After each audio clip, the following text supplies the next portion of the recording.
Alright, so this is a discussion I've had with you guys on stream and maybe in part during some of my videos here and there, but not something that I've really dedicated a specific video for, and that's going to change here today. So what exactly am I talking about? For those that don't know, the monster taming genre has had a bit of an uptick lately with not only my channel, but just monster taming projects in general gaining a lot more notoriety than ever before. We see this with games like SMT5 breaking sales records for the series, Monster Hunter Stories 2 over tripling the sales of its predecessor. Hell, even Pokemon games are selling better now. And whether you agree with it or not, a lot of this has to do, at least on the non-Pokemon front, with many older Pokemon fans looking for alternatives, whether they're looking to replace their Pokemon fix or supplement it. Now, immediately when a lot of people think of alternatives to Pokemon, Digimon is something that will come to mind. Back in the early 2000s and late 90s, a lot of people would debate which was better, Pokemon or Digimon, as they were seen as direct competitors. Generally speaking, this was in regards to the anime series because, truth be told, the Digimon games were always a lot more niche than the more widespread appealing Pokemon titles, and that's because a lot of Digimon games focused on monster raising as opposed to the collection. And while both games had battling, the Pokemon battle system is definitely something that would appeal to a wider demographic than, let's say, Digimon World 1's battle system. Now, this isn't to say that one's objectively better than the other. Everyone is going to have their own tastes and such, but I think in terms of the video game franchises, Pokemon definitely outshunned Digimon at that time, with their games being a lot more mainstream, featuring at the time groundbreaking multiplayer aspects like trading and link battles for the Game Boy, and all in all, Pokemania was just this unstoppable force. Anyways, fast forward to 2023 and Digimon has become a lot more niche than Pokemon. This is due to a variety of factors, but I think a big part of this has to do with a lot of video games, TCG sets, anime series, and just stuff in general that they don't bring to the West because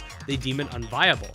Now, to a certain extent, there will always be aspects of the franchise that don't appeal to a Western audience as much as an Eastern audience. I definitely don't think that every single piece of Digimon media will necessarily thrive in the West, but the problem that I oftentimes see, not just with Digimon, but a lot of Japanese monster taming studios, is that they'll have a bad release or they'll see something not do so well and sort of underperform, then they'll just instantly write it off as the West not wanting their stuff. It seems like a lot of these franchises will put in little to no research into the Western market, or even more, simply will not even market their games on a global scale and then wonder why their games aren't selling super well or why people aren't buying X product. Look at Digimon Survive, for example. Now, I will say that they did do more marketing in the West than they have for previous Digimon titles. Bandai Namco US, whom, by the way, aren't the ones who keep copyright claiming all my videos, hence why you're probably just watching Digimon Survive gameplay right now, but they actually sent me a Digimon Survive survival kit for free, and that was with no strings attached. They didn't even request that I make a video about it or anything, which I think is a really cool way to reach out to your audience. But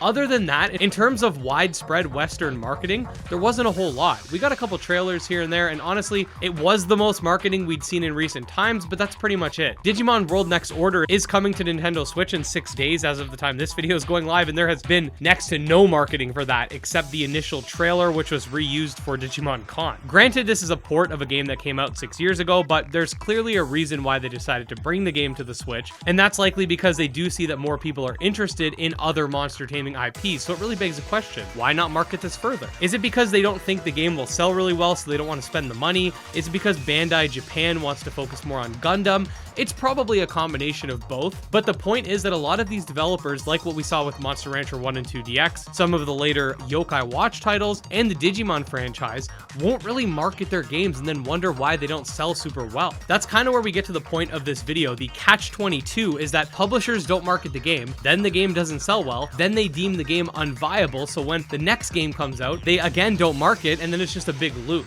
Sure, that loop might have started with one underperforming game, but that doesn't mean every game's going to flop, and it definitely doesn't mean that the West is not a viable market. There are a plethora of reasons why something like that could happen, but more likely is the fact that they're just not pushing their video games that far. Now, when I expressed my disappointment with the latest Digimon Con, a sentiment I saw in the comments quite a lot, despite the fact that I actually addressed it, because people don't actually watch things before they comment their opinions on the internet, was that Digimon is not a video game franchise. It's a franchise that centers around the Tamagotchi-esque aspects like the vital bracelets and properties like it. To that I have to say, so what? Look at Pokemon. Sure, it originated with the video games, but you'd have to be pretty dense to not realize that the video games aren't even where the money is at for the company anymore. Sure, the recent Pokemon games showcase new Pokemon essentially, but they're making all their money with the merchandise, and they made tons with Pokemon Go, and you could really see that shift in the franchise's perspective. Just because a franchise begins in a certain area does not mean that it cannot experiment with other aspects of the franchise and appeal to fans of those various aspects. Now, Pokemon isn't exactly the best example of something that's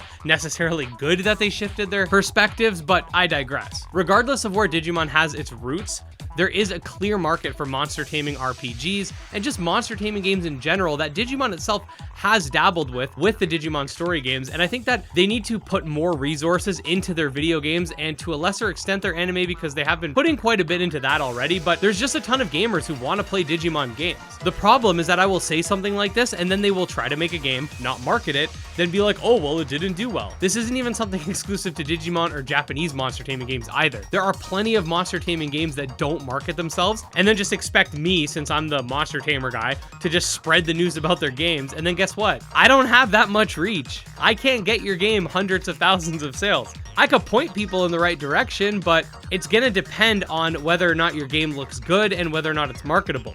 This is why you'll see on Kickstarter, some games that I'll showcase on my channel will get thousands of dollars from you guys, whilst others won't get that much. It has a lot to do with the game itself. I can point people in a direction, but I can't ensure the sale or ensure someone backs or ensure someone follows your game. So I guess the biggest takeaway from this video, if anybody at Bandai or who's part of the Digimon team is somehow watching, is that your games have the potential to be massive hits in the West, but you really have to allocate more resources into the video games and really put faith in the franchise. I brought this up in my Yokai Watch video, but we've seen tons of monster taming games in recent times break 1 million sales, and Digimon has a strong fan base, many of whom don't buy Digimon games because they either don't know that they exist, or they only came out in Japan, or even that they're just incredibly niche. I love Digimon Survive, but it's a tactical RPG visual novel. Doesn't have that same sort of widespread appeal. Despite that, the game still sold 500,000 copies, which I think is a W, and I hope Bandai thinks the same. Anyways, guys, I've discussed a lot of this as well in my Digimon is Missing a Huge Opportunity video that I put out a while back, which again was copyrighted by Bandai Japan, so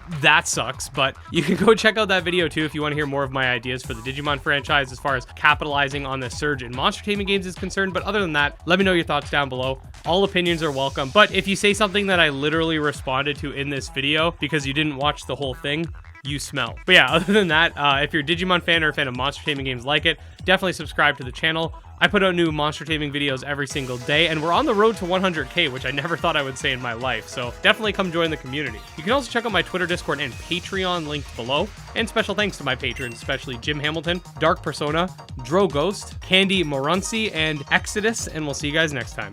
Peace.